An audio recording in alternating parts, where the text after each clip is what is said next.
Metodología en línea, FES Iztacala, actividad integradora, teorías del desarrollo, módulo 502, psicología aplicada de lección 1, profesora Julieta Moreno Villagómez, alumna Yolanda Santiago Cruz.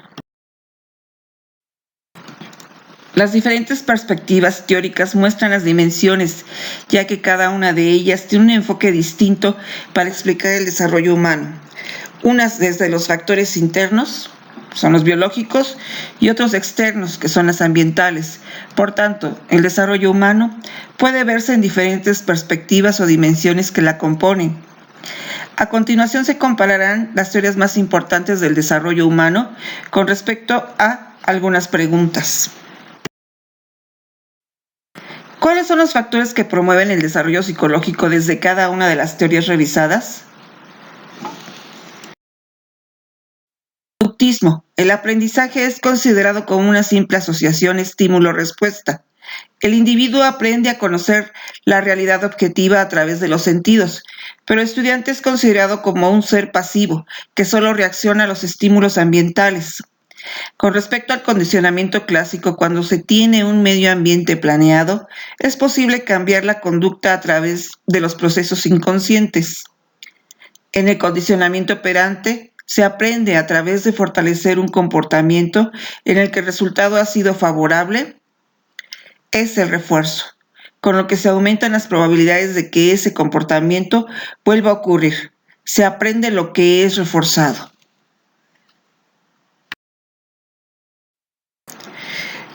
Teoría de la Gestalt. Explica mediante una serie de leyes el funcionamiento de la mente para percibir y procesar información visual en función de la memoria, la experiencia previa y la inteligencia. Entonces los factores se presentan como leyes. Mencionaré algunas de ellas. Ley de la relación entre figura y fonda, ley de la proximidad, ley de la semejanza, entre otras. Psicoanálisis. Pone en primer plano los factores biológicos e innatos. Subraya la importancia de la maduración física en la interacción del niño con los demás y la importancia de los instintos, o sea, de las motivaciones y conductas naturales y espontáneas. El hombre nace con varios grupos de instintos, como la autopreservación, por ejemplo, la respiración e ingestión de alimentos, entre otros. Satisfacción sexual, que no solo es lo relacionado con esta actividad, sino todo lo placentero. La agresión, además, es egoísta. Su vida está regida por la necesidad de satisfacer esos instintos. Los primeros años de vida de una persona son muy importantes para entender el funcionamiento del adulto. Teoría psicogenética. Las variables biológicas y ambientales proveen el material básico para la maduración mediante las experiencias activas y las interacciones con el entorno. En la maduración biológica del niño se van desarrollando estructuras cognitivas cada vez más complejas, lo cual facilita una mayor relación con el ambiente, lo que contribuye a una mejor adaptación. Piaget considera como básicos para el desarrollo la maduración, la experiencia con los objetos y la experiencia con las personas, además del factor interno, que es la equilibración, que se relaciona con la autorregulación que alcanza la persona como reacción a perturbaciones exteriores. De esta manera, lo más importante es la interacción entre sujeto y objeto. Muchas veces por factores externos se crean desequilibrios derivados de los conflictos cognitivos, por lo que el sujeto deberá compensarlos y resolverlos con sus propios recursos intelectuales, dando así una nueva forma de pensar, actuar y estructurar las cosas, restaurándose así el equilibrio. Sociocultural. La memoria de los niños está limitada por factores biológicos. Nacen con un repertorio básico que permite el desarrollo intelectual. Son las funciones mentales básicas. Al interaccionar con el entorno sociocultural, se desarrollan las funciones psicológicas superiores que contribuyen al desarrollo cognitivo. Los adultos o sus pares logran la construcción del conocimiento. Cabe resaltar que los adultos son un factor importante para el desarrollo cognitivo. Ellos transmiten herramientas culturales de adaptación intelectual que los niños internalizan. Cognoscitiva. Por medio de procesos cognitivos efectivos, el aprendizaje resulta más fácil y la nueva información puede ser almacenada en la memoria por mucho tiempo. Por el contrario, los procesos cognitivos ineficaces producen dificultades en el aprendizaje. Hay 3 variables: los factores del comportamiento, los factores ambientales, que son los extrínsecos, y los factores personales, que son los intrínsecos. Se considera que estas 3 variables están interrelacionadas entre sí, provocando que se produzca el aprendizaje. La experiencia personal de un individuo puede reunirse con los factores determinantes del comportamiento y con los factores ambientales. En la interacción persona-ambiente, las creencias, ideas y competencias cognitivas humanas son modificadas por factores externos. Asimismo, esta teoría determina que las nuevas experiencias serán evaluadas por el aprendiz mediante el análisis de sus experiencias pasadas con los mismos determinantes.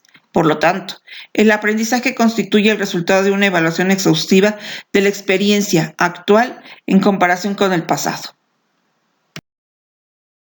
¿A qué parte del desarrollo se refiere cada teoría? En el conductismo estudia las conductas y comportamientos, no los estados mentales. Por ello, los conductistas determinan que el aprendizaje deriva de un cambio de conducta. Enfatizan que el objeto de estudio no es la conciencia, sino las relaciones que se forman entre los estímulos y las respuestas, que dan origen a nuevas conductas y comportamientos observables. Las conductas forman parte de las adaptaciones que deben hacer los seres humanos en diversas circunstancias. Iván Pavlov fue el primero en estudiar los reflejos o estímulos condicionados y en determinar lo que se conoce como condicionamiento clásico, que expresa cómo se modifican las conductas humanas y animales con el empleo de diferentes técnicas. Por otro lado, Skinner determinó que las conductas son el resultado del condicionamiento operante por medio de la atención, codificación de la información, reproducción motora y motivación. La teoría de la Gestalt se encarga de observar la mente humana y el comportamiento del ser humano como un todo.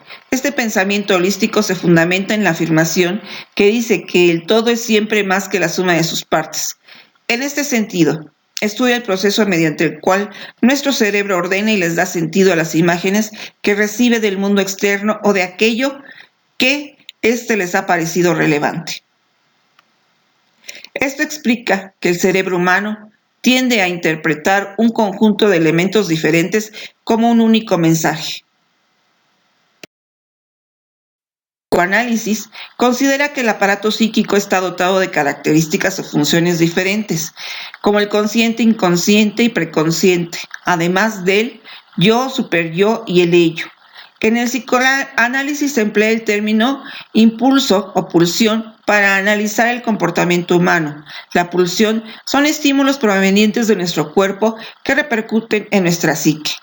El líbido es la energía psíquica de la pulsión sexual.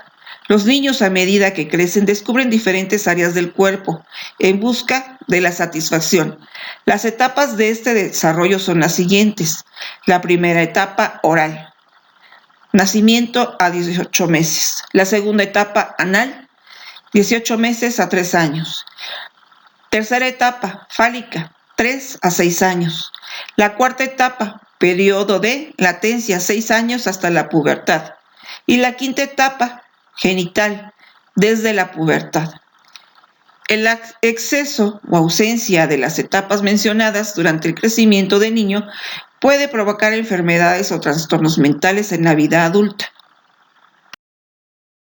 La psicogenética.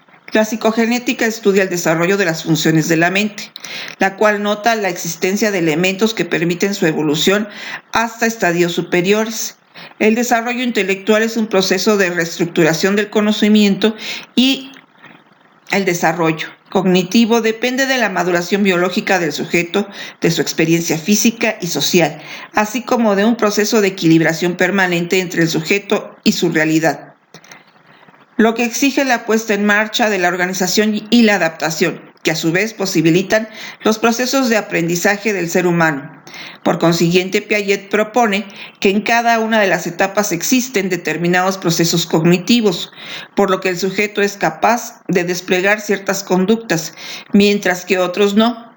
Así explica el paso desde las habilidades sensomotoras hasta las operaciones del pensamiento más abstractas, derivadas del proceso de adaptación y organización y su aplicación a la vida real.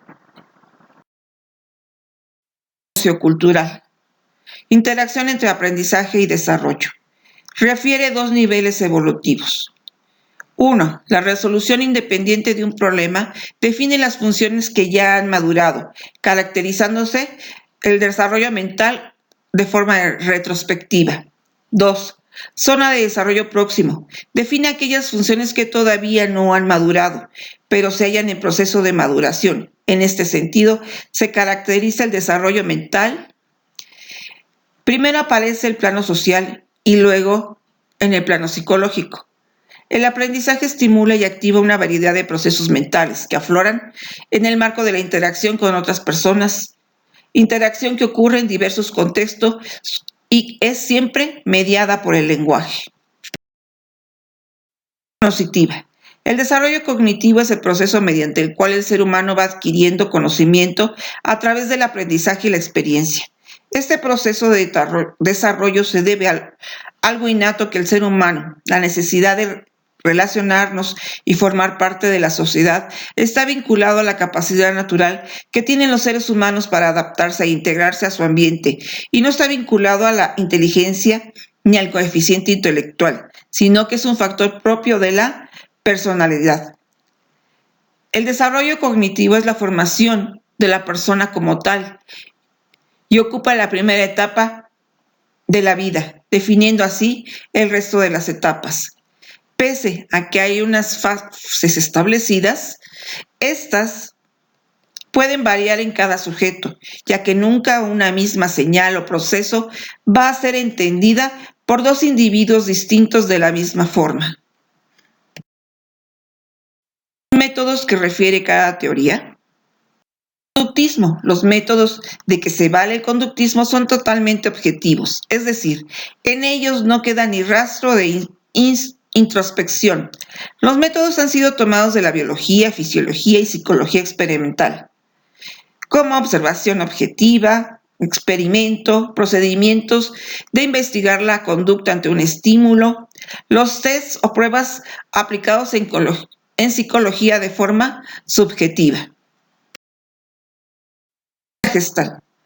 Emplea el método ecléctico, la introspección, observaciones ingenuas, énfasis en el principio metodológico de isomorfismo, homeostasis, en el que el individuo busca su equilibrio que se encuentra alterado. En el psicoanálisis, emplea la asociación libre y la alteración flotante. En la asociación libre, el sujeto verbaliza todo lo que le venga en mente, por mínimo o absurdo que parezca.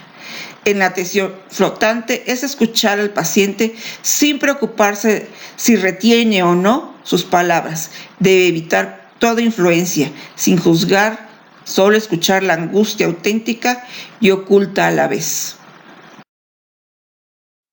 Genética es el método de aprendizaje. Es por descubrimiento. Es un proceso constructivo interno. Depende del nivel de desarrollo de la persona. Para que se desarrolle se centra en la percepción, adaptación y manipulación del entorno que rodea al niño.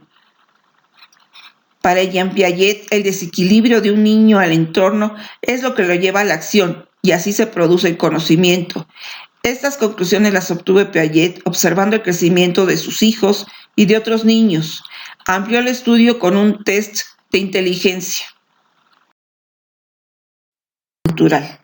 Articula 4 ámbitos de estudio: el filogenético,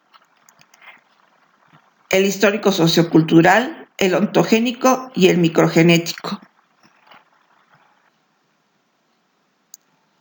Emplea métodos cuantitativos para comprender las funciones de la mente y crear modelos y esquemas que muestren y explican cómo se produce el procesamiento de la información.